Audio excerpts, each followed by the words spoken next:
ये बीते दिनांक 8 फरवरी को थाने को सूचना प्राप्त हुई कि रतनपुर गांव में एक 14 वर्षीय बालक है, आयुष 14 वर्षीय बालक है, उनका मृतदेह बरामद हुई थी।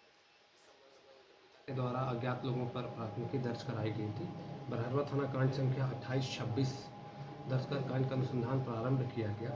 कांड के अनुसंधान के दौरान एक टीम बनाई गई सीआई बरहरवा के नेतृत्व में, और उन्होंने अनुसंधान में ये पाया कि इस बालक की हत्याकांड में मुख्य रूप से उसकी खुद की माँ और उसका जो उसका भगना था वो शामिल थे। इसकी माँ का नाम मीनू देवी और एक और मृतक का जो ममेरा भाई है रोहित साहा, इन दोनों की संलिप्तता थी।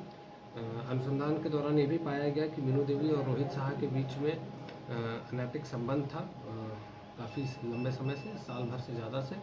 और इस संबंध में जो एक अभियुक्त है रोहित साहा, वो मृतक के घर आना जाना लगातार रहता था।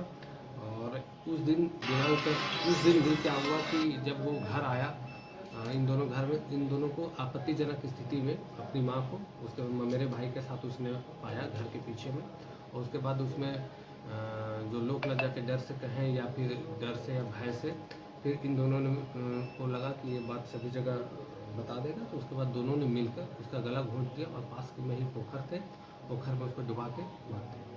इसका श्रेय किन?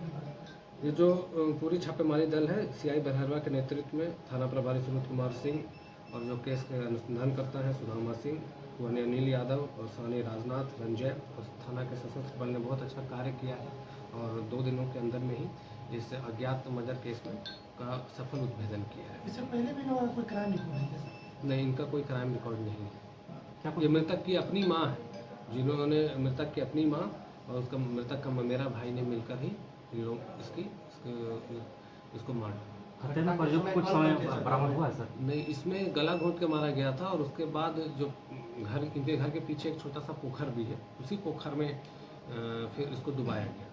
और डुबा के उसके बाद फिर एक तरीके से इन लोगों को साक्ष्य को छुपाने की कोशिश भी की गई। ये नाटक किया गया कि वहाँ पे जो जब सबसे पहले पुलिस गई तो वहाँ पे बताया गया कि मेरा बेटा यहाँ पे, इसकी माँ ने ही बताया कि यहाँ पे गिरा हुआ था। फिर धीरे धीरे लोगों से बातचीत करते हुए कुछ संदेह उत्पन्न हुआ माँ के बातों में। और जब अवैध संबंध के बारे में पुलिस को पता चला तो इसमें और विस्तृत तकनीकी सहायता ली गई, काफ़ी छानबीन की गई, और जो स्पष्ट हो गया कि इन दोनों का कुछ न कुछ इसमें भूमिका है। 1-2 विटनेस भी थे जिन्होंने कुछ आवाज़ें सुनी थी, उनसे कॉरोबोरेट करा के उनसे पूछताछ की गई तो उन्होंने अपना जुर्म कबूल कर लिया।